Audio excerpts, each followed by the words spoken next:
Hey, and welcome to Storybook Saturday. I chose to pick this book. It's called Ella Ballerina and Cinderella. Beautiful pink cover. Ella Bella ran up to the steps of the old theater. She couldn't wait for Madame Rose's ballet class to begin. Ella Bella quickly got ready for the lesson, but when she looked in her bag, she could only find one ballet shoe. Been there. "Don't worry, darling," said Madame Rosa. "I have lots of spares." We opened up a trunk full of beautiful shoes and found a pair for Ella Bella. "You remind me of Cinderella," said Madame Rosa. "She also lost a shoe. Let's dance to Cinderella ballet music today." Madame Rosa opened the special musical box, and a beautiful tune began to play, and the little ballerina inside spun around. The children began to dance as well. "Can you tell us about Cinderella?" asked Ella Bella. "Well, she dreamed of going to the royal ballet and at the palace, but her wicked stepsisters made her stay behind to do all the housework," said Madame Rosa. "Poor Cinderella," sighed the class. The children danced and danced until all soon the music stopped and the lesson was over. "Time to get changed, everyone," said Madame Rosa. "Come along, Ella Bella." But Ella Bella wasn't really listening. She was thinking about Cinderella. Alone on the stage, Ella Bella opened the lid of Madame Rosa's box. The Cinderella music began to play, and as Ella Bella began to dance, it grew louder and louder. Suddenly, dancing fairies in different colors surrounded Ella Bella. The most beautiful of them bowed down. "I am Cinderella's fairy godmother," she said, "and these are the fairies of the 4 seasons." "Poor Cinderella," said Spring. "Everyone has gone to the royal ball except for her," said Summer. "She has no carriage or gown," said Autumn. "And no shoes," sighed Winter.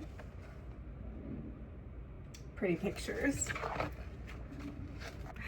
Ella Bella opened the trunk and took out a pair of silver shoes. "Will these shoes do for Cinderella?" she asked. "Let's see," the fairy godmother said. She waved her wand, and with a twinkling of magic, they were in the kitchen of a grand house. Cinderella sat weeping by the fire. "Come now," said her fairy godmother. "You shall go to the ball." "But I have nothing to wear," sniffed Cinderella. The fairies of the 4 seasons waved their wands, and Cinderella found she was wearing a magnificent gown. Then Ella Bella gave Cinderella the silver shoes. "Oh, thank you," said Cinderella. "They fit perfectly." "Now go with her, Ella Bella," said the fairy godmother. "But you must be home by midnight. Not even fairy magic can last forever."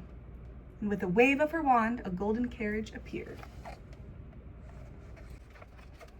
The enchanted carriage swept them off to the palace, while above them the stars danced in the sky.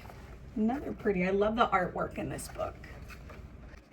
Inside, the royal ball had started. Everyone looked splendid, but Cinderella was the loveliest by far. The prince stepped forward. "Please, may I have this dance?" he asked Cinderella. The prince and Cinderella danced all evening. "It's not fair," said an angry girl. "Why doesn't he dance with us?" said the other. Ella Bella thought they must be Cinderella's stepsisters. They hadn't recognized Cinderella in her beautiful gown. Just then the clock began to chime. It was midnight. Ella Bella tugged Cinderella's dress. "We must go," she cried. They ran down the steps of the palace, and as the last chime rang out, Cinderella's beautiful gown changed back into her old rags. "Oh no," gasped Cinderella. "The prince must not see me like this." As Cinderella hurried off, Ella Bella saw she had left one of Madame Rose's silver shoes behind.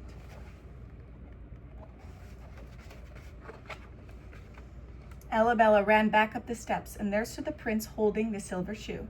"I will search the world to find the girl who lost this shoe," he said. "I know where she lives," said Ella Bella. "Then please take me to her," said the prince.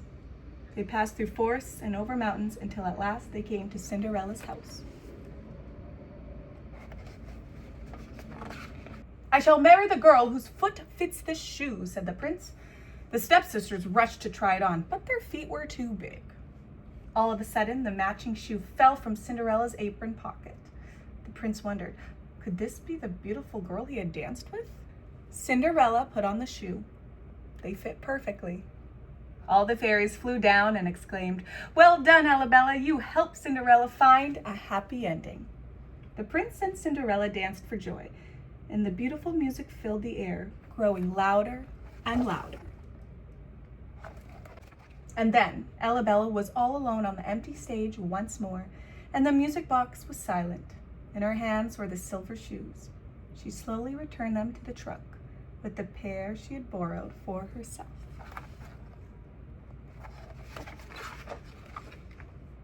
"Good girl," said Madame Rosa, bustling onto the stage. "Now hurry along or you're going to miss your dinner." "Thank you," said Ella Bella. "I love dancing to the Cinderella ballet music." "Cinderella," smiled Madame Rosa. "You even share her name. But try to remember both your shoes next time." "I'll try," laughed Ella Bella. "Goodbye." "Goodbye, darling," said Madame Rosa as Ella Bella and her mother skipped down the street. I loved it. Super cute. I actually have a Cinderella inspired episode in season 2, so make sure to check that out if you enjoyed this book. All right, I'm excited for a next one because I have the Misty Copeland book by my head, so I'm really excited. So stay tuned for this video to come out. Bye.